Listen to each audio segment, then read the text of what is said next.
तुम्हारा नाम क्या है? विट्ठल भगवान ही थे वो तो, छोटे से बालक के रूप में गए थे। बोले मेरा नाम है अंतर्यामी।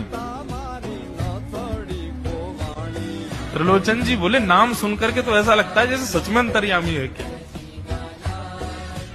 अच्छा बेटा अंतर्यामी सेवा करोगे? बोले ये सेवा करना तो मेरा जन्म जन्मांतर का काम है, मैं यही तो करता हूं।